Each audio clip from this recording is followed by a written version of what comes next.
Hi! Welcome po sa The Ursa Diaries. Simula ng bagong kabanata. Ayan. Um, Akala ko po hanggang doon na lang ang kwento ng buhay ko. Pero nagkamali ako. Sa edad ko po na 49, nagsisimula ang pinakamagandang chapter ng buhay ko pa lang. Hi! Ako si Ursa at welcome sa The Ursa Diaries. Maraming salamat po sa pagbisita ng aking channel. Dito ko po ibabahagi sa inyo yung kwento ng mga buhay ko na walang halong pagpapanggap.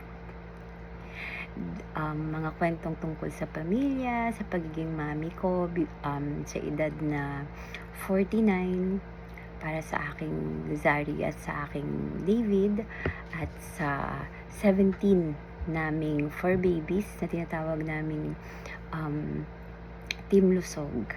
Ayan. Tungkol din sa negosyo, tungkol sa pagiging mahilig sa coffee, no, sa bawat bagong yugto ng magiging buhay namin. Kasama po kayo.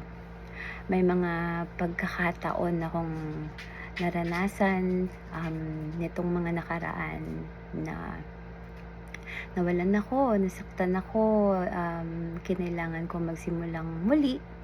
Pero lahat yun, may isang bagay akong natutunan.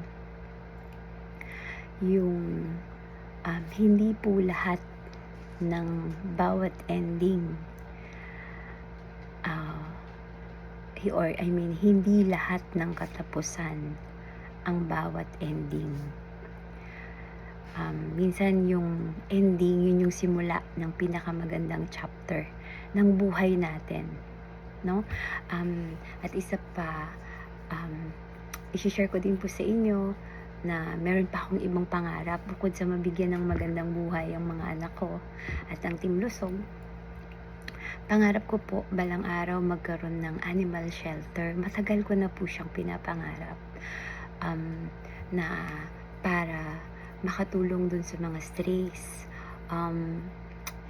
yung kakayanin kong i-provide yung mga kakailanganin ng mga makukuha nating strays at mabigyan sila ng magandang matutulugan, matitirahan, no? Kaya sa bawat po panunood ninyo, sa pag-subscribe ninyo, pakiramdam ko ay may isa pang hakbang tayong ginagawa para maabot yung pangarap na yon.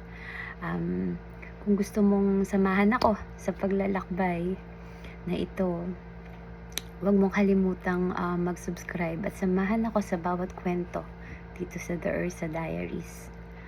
Tara, simulan na natin yung bagong chapter na to. Ako si Ursa at ito ang The Ursa Diaries. Tandaan mo, every ending is the beginning of a new chapter. Kita-kita tayo sa susunod na diary.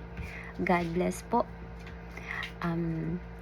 At kung isa ka sa unang nanood sa pinakaunang video ko, maraming salamat po.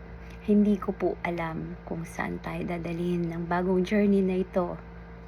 Pero nagpapasalamat po ako ng maraming sa inyo. At sana balang araw, babalikan natin ang video na ito. At masasabi natin na dito tayo nagsimula. God bless.